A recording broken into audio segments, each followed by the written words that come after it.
Salam sejahtera dalam Kristus untuk saudara-saudara sekalian. Nah, pada pagi hari ini kita akan membahas tema mengenai tradisi suci dalam perspektif Gereja Timur dan Gereja Barat. Sejarah, makna, dan relasinya dengan kitab suci. Pada presentasi ini saya akan mengupas nanti dari sudut pandang sejarah di Timur Tengah dan kira-kira bagaimana kesejajarannya dengan kebudayaan kita sendiri. Misalnya tentang tradisi di mana membaca kitab suci dengan dilantunkan. Apakah itu bisa disebut sebagai ngaji misalnya? Kata ngaji itu dari bahasa apa? Dan apakah itu sudah ada sebelum Islam atau ada setelah Islam? Dan ini sebagai perbandingan dari bagaimana praktek-praktek membaca kitab suci, memuji Tuhan di dalam tradisi gereja-gereja timur. Nah, saudara-saudara yang terkasih dalam Tuhan, sebetulnya yang disebut tradisi itu bukan adat istiadat seperti yang banyak disalahpahami orang ya. Tradisi itu sebetulnya di dalam bahasa Latin tradire. Tradire itu artinya berita yang diterus sampaikan tanpa putus dari para rasul, murid-muridnya para rasul, murid dari muridnya para rasul, bapak-bapak gereja mulai dari periode yang paling awal sampai konsili-konsili tanpa putus sampai gereja modern. Itu yang disebut tradisi suci. Nah, tradisi suci itu tidak sama dengan saya katakan tadi adat istiadat seperti yang sering disalahpahami. Di dalam bahasa Yunani digunakan kata paradosis. Artinya sama, berita yang diterus sampaikan tanpa putus dari sumber mula-mula, yaitu dari Kristus, 12 rasul, 70 rasul, bapak-bapak apostolik, muridnya para rasul, dan seterusnya. Maka dalam terjemahan bahasa Arab ya, di gereja-gereja berbahasa Arab, kata itu sering diterjemahkan dengan taklid al-muqaddas, yaitu apa yang seharusnya diikuti, tetapi itu bukan sekedar ikut, tetapi memiliki panduan secara historis, dan itu adalah sesuatu yang suci karena beritanya adalah berita suci dari para rasul. Nah, untuk membandingkan ini sebetulnya gereja tidak melakukan sesuatu yang baru, karena sebetulnya selain teks tertulis dalam kitab suci dan ada tradisi lisan yang diterus sampaikan tanpa putus tadi, itu disebut baik itu di dalam sejarah Yahudi maupun sejarah Kristen. Dan sejarah Kristen nanti akan meneruskan saja dari sejarah Yahudi. Misalnya dari sejarah Yahudi, orang Yahudi itu mengenal selain Torah Sebiktav, Torah tertulis yang terdiri dari Sefer Bereshit, Sefer Elishemot, Sefer Wayikra, Sefer Bemidbar, dan Sefer Elihadivarim. Kitab Kejadian, kitab Keluaran, kitab Imamat, kitab Bilangan, kitab Ulangan. Tapi mereka juga mengenal apa yang disebut Torah Sebealpeh, Torah lisan, yang diterus sampaikan dari masa Musa kepada penerusnya. Dan itu misalnya disebutkan, ini sebagai perbandingan ya, di dalam Talmud, yaitu Traktat Pirkei Avot 1, yang di sana dibaca Moshe Kibel Misinai. Musa menerima Torah dari Sinai. Umisarah li Yosua, dan memberikannya kepada Yosua. Vi Yosua liskenim, dan Yosua memberikannya kepada tua-tua Israel yang dalam kitab Taurat jumlahnya 70 orang itu. Uskenim lineviim, dan tua-tua Israel memberikannya kepada nabi-nabi. Unibiim, dan nabi-nabi. Mesyaruha le ansai kneset hagedolah, dan nabi-nabi itu memberikannya kepada orang-orang yang ditunjuk sebagai hakim di mahkamah agama atau di Sanhedrin. Lalu untuk apa Taurat diberikan? Hefu amiru selosah divarim. Taurat itu diberikan untuk mengatakan 3 perkataan atau 3 fungsi. Yang pertama, hefu mitunim badin, yaitu untuk bahan pertimbangan pengadilan, bahan pertimbangan hukum. Dan yang kedua, vh amitu talmidim harbe, dan yang kedua untuk mendidik murid atau untuk pemuritan. Dan yang ketiga, asu seyak la Torah, membangun pagar mengelilingi Taurat. Misalnya, jangan sampai orang berzina, maka ada pagar untuk mengelilingi itu. Barang siapa melihat seorang wanita dan mengingininya, maka dia telah berzina dalam hatinya. Maka dibangun pagar untuk mencegah agar kita tidak berzina, maka kita tidak melihat wanita, agar kita tidak mengingininya. Dan sebagian dari Torah CBLP itu dijadikan metode Kristus di dalam mengajar, misalnya khotbah di atas bukit. Nah, saudara-saudara, karena berdasarkan prinsip itu, maka gereja mewarisi dari tradisi Yahudi itu diterus sampaikan melalui para rasul. Sebab para rasul sendiri jumlahnya 12, karena gereja adalah Israel baru, dan 12 murid itu sebetulnya penggenapan dari 12 suku, dan di bawah 12 murid ada 70 murid. Nah, itu diterus sampaikan tanpa putus kepada gereja-gereja sampai pada saat ini. Karena itu misalnya Rasul Paulus berbicara dalam 1 Tesalonika pasal 2 ayat 5. Sebab itu berdirilah teguh dan berpeganglah pada ajaran-ajaran yang kamu terima dari kami, baik secara lisan maupun secara tertulis. Nah, baik secara lisan maupun secara tertulis itu mengingatkan apa yang disebut dalam tradisi Yahudi mengenai Torah Sebiktav dan Torah CBLP. Itulah yang disebut dengan tradisi kudus atau tradisi suci. Satu contoh misalnya ya, tidak semua prinsip-prinsip, kisah-kisah di dalam kitab Injil ternyata itu bisa dijumpai dalam Taurat tertulis atau kitab Nabi-Nabi. Misalnya, Rasul Paulus berbicara di dalam 2 Timotius pasal 3 ayat 8 yang berbunyi demikian: sama seperti Yanes dan Yambres menentang Musa, demikian juga mereka menentang kebenaran. Akal mereka bobrok dan iman mereka tidak tahan uji. Pertanyaan kritis, dari mana Paulus mendapatkan nama Yanes dan Yambres? Karena di dalam kitab Taurat tidak ada, Taurat tertulis tidak ada. Misalnya, itu disebutkan di dalam Keluaran pasal 7 ayat 10 sampai 12. Musa dan Harun pergi menghadap Fir'aun, lalu mereka berbuat seperti yang diperintahkan Tuhan. Harun melemparkan tongkatnya di depan Fir'aun dan para pegawainya, maka tongkat itu menjadi ular. Kemudian Fir'aun memanggil orang-orang berilmu dan ahli-ahli sihir, dan mereka pun ahli-ahli sihir Mesir itu membuat demikian juga dengan ilmu mantra mereka. Masing-masing mereka melemparkan tongkatnya dan tongkat-tongkat itu menjadi ular, tetapi tongkat Harun menelan tongkat-tongkat mereka. Di sini ahli sihir Fir'aun tidak ada namanya. Tapi dari mana Paulus mendapatkan nama itu? Inilah yang disebut Torah CBLP, Torah lisan. Jadi kalau kita hanya membaca Taurat tertulis, kita tidak tahu itu. Karena itu kita memiliki catatan-catatan di mana tradisi lisan itu dalam sepanjang sejarah bangsa Yahudi juga kemudian akhirnya ditemukan bentuk tertulisnya setelah tradisi lisan tadi. Sama dengan Injil, nanti juga ditemukan bentuk tertulisnya, meskipun tidak semuanya tertulis. Misalnya, ini penemuan laut mati dari gua keempat, kodenya Khi. Khi itu artinya kumeran. Ini penemuan laut mati yang isinya Alkitab yang usianya lebih dari 2000 tahun, bahkan lebih ya. Dan tidak hanya Alkitab, tapi juga banyak sekali tafsir-tafsir Alkitab, disiplin persekutuan dan sebagainya. Di dalam teks kumeran kita juga menemukan kata Yahneh dan saudara laki-lakinya.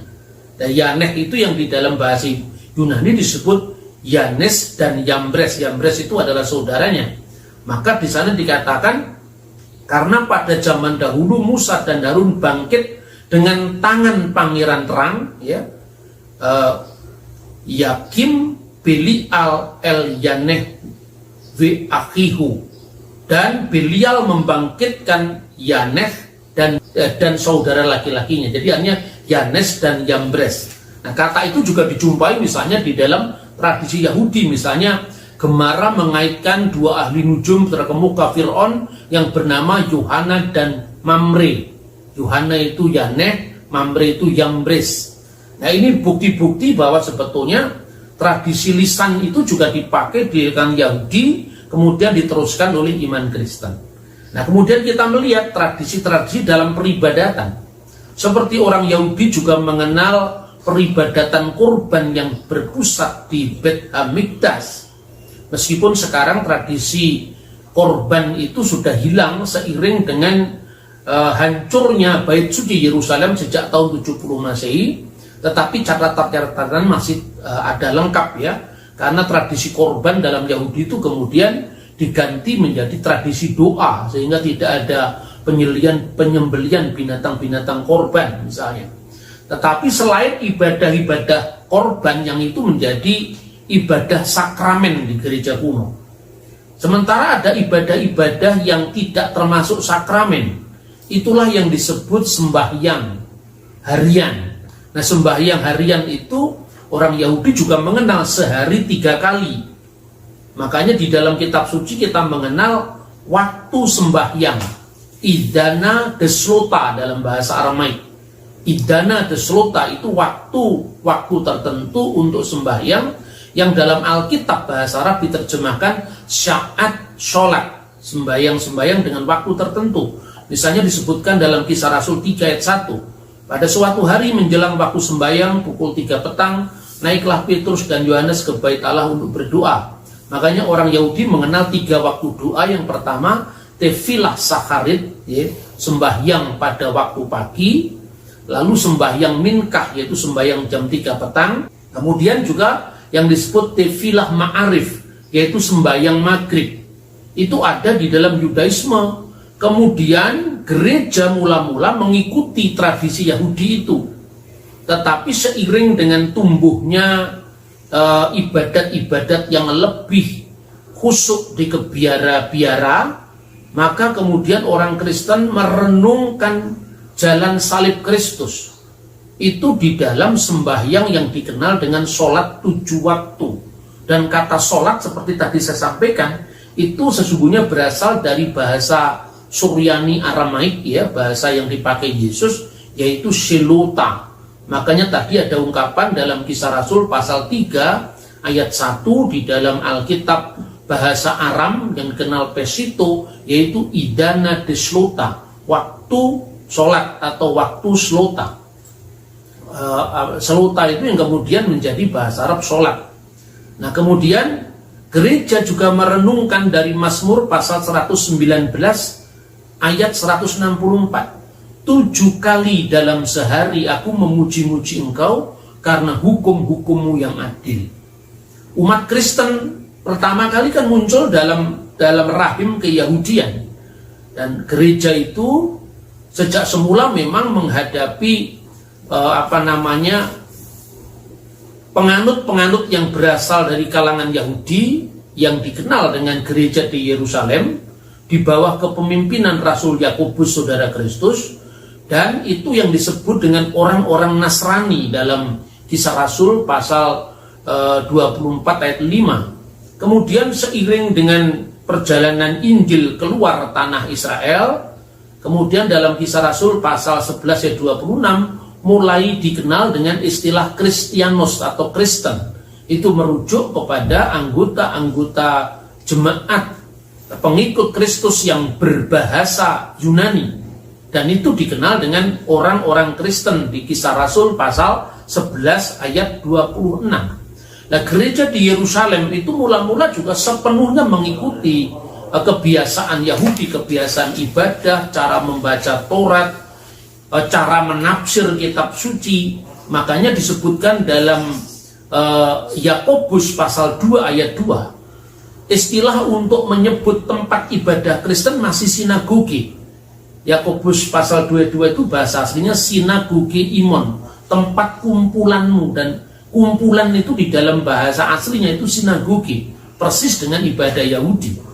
Kemudian mula-mula orang Kristen di Yerusalem masih mengikuti kebiasaan Yahudi untuk sembahyang 3 kali, dan itu disebutkan dalam Didake, sebuah dokumen gereja terkuno yang isinya semacam buku katekisasi terkuno begitu, yang ditulis sekitar tahun 95 Masehi.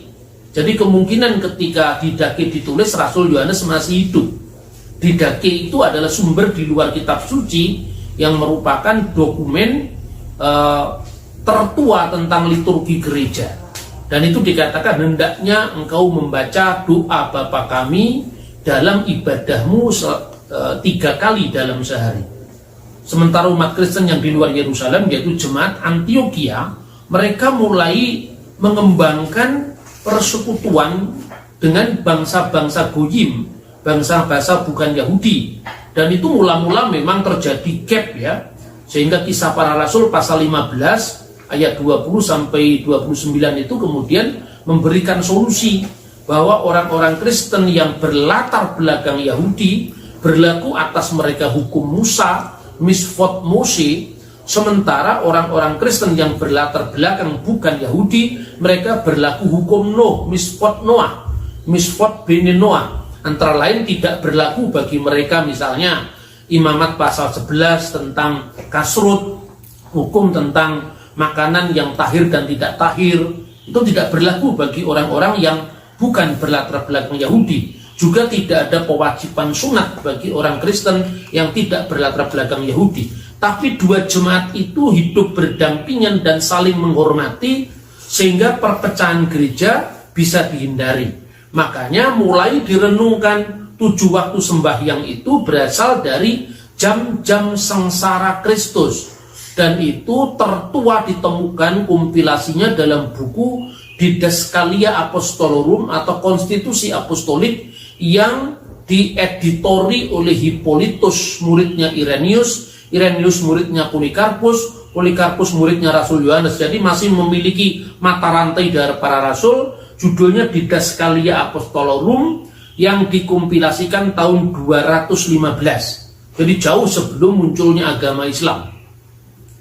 Kemudian mereka juga mengembangkan tradisi suci. Misalnya kalau orang Yahudi itu berpuasa pada hari Senin dan Kamis setelah Paskah dan setelah Pondok Daun, setelah Sukot.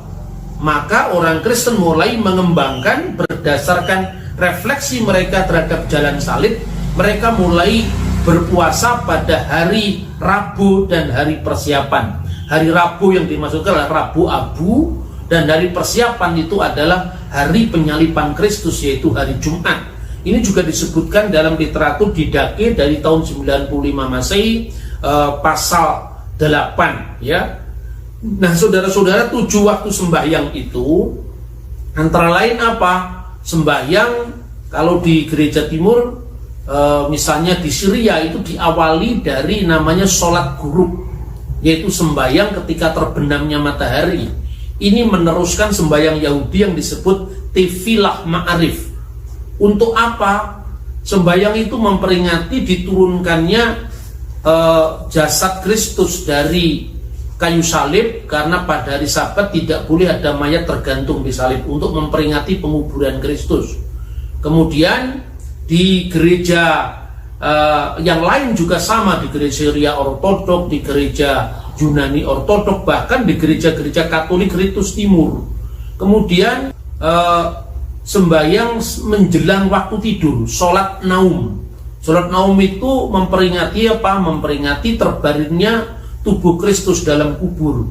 Maka seperti Kristus dikuburkan, kita harus menguburkan kehendak jahat kita. Nah, sembahyang ini di gereja Katolik juga ada disebut vigil, yaitu tirakatan. Di dalam gereja Syria disebut sotoro, sembahyang sebelum tidur. Di dalam gereja-gereja berbahasa Arab disebut sholat naum. Kemudian sembahyang tengah malam, itu tradisi biara, karena Kristus itu akan datang di tengah malam seperti pencuri. Makanya hendaklah kamu berjaga-jaga. Itu di gereja-gereja berbahasa Arab disebut sholat nisful lail, sembahyang tengah malam. Kemudian baru yang disebut sembahyang bangun tidur, sholat bakir di gereja Koptik. Di gereja Syria disebut sebagai sholat jam pertama, sholat sa'atil awal. Sholat jam pertama itu kira-kira antara jam 5 sampai jam 6 pagi menurut waktu kita. Memperingati apa? Memperingati kebangkitan Kristus, yaitu pagi-pagi benar hari pertama minggu itu. Dan sebetulnya dahulunya ini meneruskan tefilah saharit, sembahyang pagi, yang disebutkan dalam Mazmur pasal 5 ayat 4 sampai dengan ayat 7. Kemudian sembahyang jam ketiga, sholat sa'atit talata. Sembahyang jam ketiga ini memperingati apa? Memperingati turunnya Roh Kudus. Karena Roh Kudus dalam Kisah Rasul pasal 2 ayat 15, kira-kira pukul 9 pagi itu Roh Kudus diturunkan dan para rasul dituduh mabuk anggur, tapi dijawab mereka tidak sedang mabuk anggur karena waktunya itu adalah jam, kira-kira kalau waktu kita jam ketiga itu adalah pukul 9 pagi. Kemudian sembahyang tengah hari. Sembahyang tengah hari itu di dalam Mazmur disebut Shohorayim, yang kemudian menjadi bahasa Arab Islam duhur. Itu kalau di gereja kuno disebut sebagai sembahyang jam ke-6.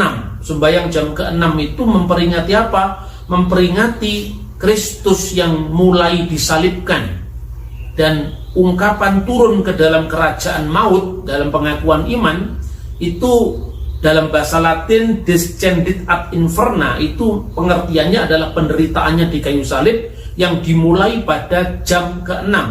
Di gereja Katolik disebut sebagai hora sekta, jam ke-6. Kemudian sembahyang jam 3 petang, tadi yang kita sebut di dalam Kisah Rasul pasal 3 ayat 1, itu memperingati Kristus yang menyerahkan nyawanya, yaitu pada pukul 3 petang. Nah, ke dalam tanganmu kuserahkan nyawaku, yang disebut dalam kitab Injil baik Matius, Markus, itu yang diperingati dengan sembahyang jam 3 petang. Nah, ini urutan-urutan 7 waktu sembahyang. Tapi berbeda dengan Islam, saudara-saudara. Kata sholat itu dalam pengertian Kristen tidak hanya berarti sembahyang liturgis, tapi doa sehari-hari pun juga kadang-kadang disebut sholat. Misalnya sholat robaniyah, artinya doa Bapa kami misalnya. Kemudian saudara-saudara, ini saya memberikan contoh-contoh ya. Ini adalah contoh sholat subuh ya di dalam gereja ortodoks Syria lewat buku yang diterjemahkan dalam bahasa Arab, judulnya At-Tuhfatur Ruqyah fi Sholati Fardiyah, pahala-pahala rohani pada sholat fardu. Tapi ingat, kata fardu di sini beda dengan Islam. Di Islam fardu ain, fardu kifayah, tidak seperti itu. Kata fardu dalam gereja ortodoks Syria dimaknai sebagai the canonical prayer, artinya sembahyang-sembahyang yang dikanonkan dengan waktu-waktu tertentu yang memperingati, yaitu jam-jam sengsara Kristus. Dan ini panduan sembahyang setiap waktu yang diawali dari sembahyang waktu subuh ya. Itu antara lain dari gereja ortodoks Koptik. Jadi semua gereja timur mengenal ini. Diawali dari Bismillah walibni warahil kudus al-ilahu wakid amin. Demi nama Bapa dan Putra dan Roh Kudus Allah yang Maha Esa, amin. Kyrie eleison, Kyrie eleison, Kyrie eleison, ya Burham, ya Roburham, ya Roburham. Tuhan kasihanilah, Tuhan kasihanilah, Tuhan kasihanilah. Ya Rob barik amin, ya Tuhan berkatilah. Lalu al-masdulil ab walibni warahil kudus al-ana wa kulu awan wa ila dahri tuhur amin. Segala kemuliaan bagi Bapa dan Putra dan Roh Kudus sekarang dan senantiasa serta sepanjang segala abad amin. Lalu mulai dibaca Allahumma aj'alna mustahakin anakula bisyukur. Jadi ya Allah, layakkanlah kami berdoa dengan ucapan syukur, Rabbana allati fis samawati yataqaddas ismuka li'ati malakutuk litakun masyiatuk kama fis samai kadzalika 'alal ardi kubsanaka fafana atinal yaum waghfir lana dzunubana kama naghfiru nahnu ayatan lil mutnibina ilaina wa la tukilna fit tajribah lakin najina minasyirin bil masih ya suara bina li analakal mulka wal quwata wal masda ila abad. Ini doa Bapak kami dan seterusnya. Ini contoh gambaran tentang sembahyang di gereja ortodoks Syria. Ya, Anda lihat bahwa tangan yang satu itu merujuk ke dahi, membuat tanda salib dengan mengucapkan Bismillah walibni warahil kudus, demi nama Bapa dan Putra dan Roh Kudus. Nah, ini ibadah-ibadah liturgis. Yang kedua ini sakramental. Ini adalah gambar dari Baba Tawadros Athani, Patriark Tawadros kedua, Patriark Gereja Ortodoks Koptik. Dan tentu kalau di Gereja Koptik selain bahasa Arab itu bahasa Koptik ya. Kalau di Yunani selain bahasa Arab bahasa Yunani. Kalau di gereja ortodoks Yunani, kalau di gereja ortodoks Syria selain bahasa Arab bahasa Aramaik dan seterusnya. Ini salah satu sembahyang di gereja Maronit. Maronit itu ritus Syria yang ada di Libanon yang tunduk di bawah takhta suci Roma. Jadi ini contoh kanun al-iman, pengakuan iman yang diawali dari nu'min bi ilahin wahid. Aku percaya kepada Allah yang esa. Al-abdu bid al-kul, Bapa yang maha kuasa, khaliqus sama'i wal ard, yang menciptakan langit dan bumi, kullu ma yura wa ma la yura, baik yang kelihatan maupun yang tidak kelihatan. Yang di tradisi Protestan itu menjadi pengakuan iman panjang atau syahadat panjang. Nah, ini contoh kitab Al-Qudas, yaitu sembahyang liturgis untuk perjamuan suci di gereja Maronit Libanon, gerejanya seorang penyair besar yang terkenal namanya Khalil Gibran. Nah, saudara-saudara, ini prinsip-prinsip di dalam peribadatan, tradisi, pembacaan kitab suci di gereja-gereja timur. Dan ini gambar yang ada di depan saya ini adalah in memorial ketika wafatnya Baba Sinuda ketiga, Patriark Gereja Ortodoks Koptik pada tahun 2012. Anda lihat hubungan Kristen Islam yang sangat baik di Mesir, sehingga semua jalanan dipenuhi oleh manusia yang menghantarkan kepergian terakhir dari Baba Sinuda. Jadi artinya berbeda dengan tulisan-tulisan polemik yang seolah-olah menuduh bahwa orang Kristen menjiplak Islam. Itu tidak betul, karena jauh sebelum Islam, kekristenan memiliki tradisi yang jauh lebih tua. Dan bahasa Arab juga sudah dipakai di lingkungan kemah-kemah orang Bedouin yang sudah mengikuti Kristus. Antara lain disebutkan dalam tulisan-tulisan yang sejaman menceritakan dengan Patriark Abu Sidra kedua di gereja ortodoks Syria. Yang terakhir, saudara-saudara, saya ingin kemudian mengkontekstualisasikan dalam budaya kita Indonesia. Kalau begitu, bagaimana ibadah Kristen mula-mula? Itu misalnya cara membaca kitab suci, misalnya cara bernyanyi, cara doanya sudah ya. Jadi dalam ibadah Kristen mula-mula itu ada 3 jenis pembacaan maupun lagu. Yang pertama itu adalah tilawat mazamir, yaitu mentilawatkan kitab-kitab Mazmur. Jadi nyanyian pujian itu bermazmur itu ditilawatkan. Dan itu sebetulnya dari tradisi Yahudi. Misalnya Mizmor le David, Mizmor dari Daud misalnya. Dalam bahasa Ibrani, kemudian diterjemahkan dalam bahasa Arab atau bahasa Yunani atau bahasa Suryani. Misalnya di gereja Koptik, min mazamir liyabina Dawudin nabi wa malikut tohir barokatuhu alaina amin. Haleluya. Itu awal dari Mazmur dibaca yang dikenal dengan tilawat. Yang kedua itu adalah mulahan atau mulahanat. Mulahanat itu dikaitkan dengan melakukan atau membaca Injil. Makanya disebut al-mulahanat al-anajil.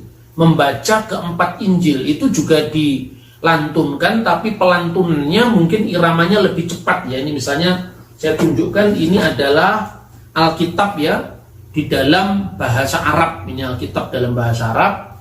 Itu cara membacanya lebih cepat daripada misalnya membaca Mazmur misalnya. Kana insanun mursalun minallahi ismuhu Yuhanna hadza ja'a li sahadati liyashhada linur almastu lillahi daiman. Misalnya itu kalau membaca Injil. Dan yang ketiga itu yang disebut dengan taranim ruhaniyah.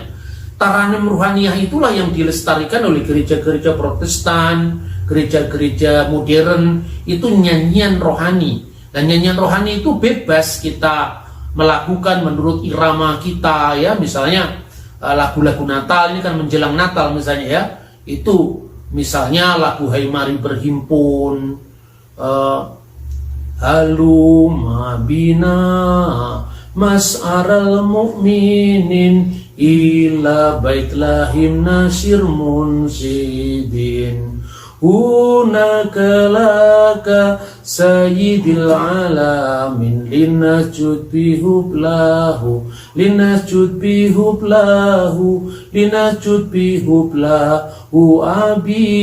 abidin. Ini misalnya. Kalau ini barat dan timur, kebanyakan ini lagu-lagu barat yang kemudian juga dicontoh misalnya lagu Malam Kudus, itu tradisi barat. Di gereja timur tidak ada, tetapi seiring dengan pertemuan gereja timur dan barat, maka lagu-lagu rohani itu bersama-sama dinyanyikan. Nah sebetulnya itulah yang di Indonesia disebut ngaji. Ngaji itu sesungguhnya bukan bahasa Arab, saudara. Itu adalah bahasa Jawa kuno. Jadi ketika Islam masuk ke Indonesia, orang Hindu sudah ngaji. Saya bisa memberikan contoh ya. Kata mengaji itu berasal dari kata aji. Aji itu sesuatu yang berharga, sesuatu yang dihormati. Baik itu raja, disebut Aji Jayabaya misalnya. Raja yang terhormat, yaitu Jayabaya. Tetapi juga aji itu berarti kitab-kitab yang disucikan. Makanya misalnya catatan tertua menurut sepengetahuan saya itu buku yang terbit kira-kira pada abad 10 Masehi ini, yaitu buku Buddhis yang berjudul Sangyang Kamahayanikan. Itu abad ke-10 Masehi. Di dalam ini buku yang diterbitkan sudah oleh Pusat Kajian Universitas Udayana. Ini diterjemahkan oleh Ide Bagus Sugriwo, salah seorang dari tokoh temannya Profesor Muhammad Yamin, yang kemungkinan besar dirujuk oleh Bung Karno ketika Bung Karno mengatakan teman ahli bahasa yang mengusulkan kata Pancasila. Ini namanya Ide Bagus Sugriwo.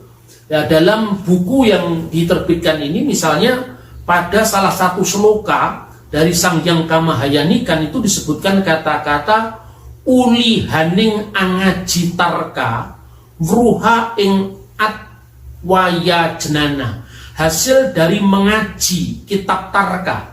Kitab tarka itu kitab semedi dalam agama Buddha.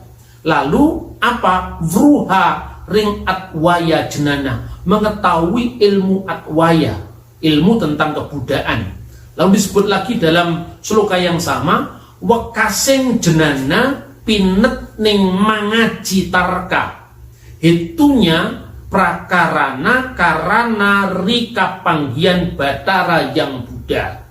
Jadi akhir daripada ilmu itu adalah mengaji kitab tarka yang menjadi pangkal penyebab kita bisa bertemu dengan Sang Hyang Buddha. Ini kitab Sangyang Kamahayanikan pada abad ke-10.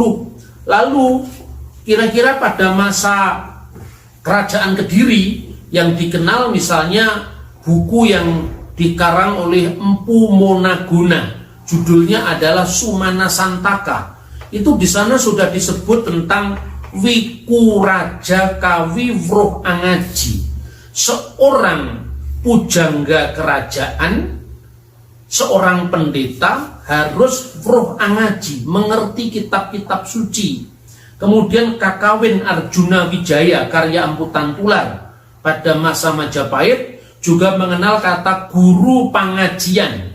Jadi ngaji itu bukan istilah Islam, itu istilah yang ambil alih oleh Islam karena dakwahnya Wali Songo dari kitab-kitab Hindu yang dulunya biasanya di setiap mandala itu tempat seperti asrama orang belajar siwa Buddha, itu dikenal yang disebut pengajian. Makanya di dalam buku satunya lagi judulnya adalah Tantu Panggelaran. Ini juga masa akhir Majapahit. Di sana disebutkan ada 3 model pengajian. Yang pertama adalah mengaji 3 rahasia, mengajikan 3 rahasia ilmu siwa Buddha, lalu mengaji 3 lana, mengaji 3 perjalanan suci. Lana itu ke lana. Lalu yang terakhir mengaji 3 tepat. Tepat itu kebenaran yang tepat, artinya 3 jalan kebenaran. Jadi inilah yang kemudian dikontekstualisasikan oleh Islam. Jadi sebetulnya kalau saya selalu menyebut kajian-kajian ISJS sebagai pengajian Injil, itu sesungguhnya saya hanya menegaskan diri bahwa kekristenan Nusantara itu adalah bagian dari sejarah perjalanan bangsa yang mulai dari zaman Sang Hyang Kamahayanikan, Empu Monaguna, kemudian Kakawin Arjuna Wijaya Angkutan Tular, sampai kitab Tantu Panggelaran. Tuhan memberkati kita. Shalom Alaikum Bismillahirrahmanirrahim.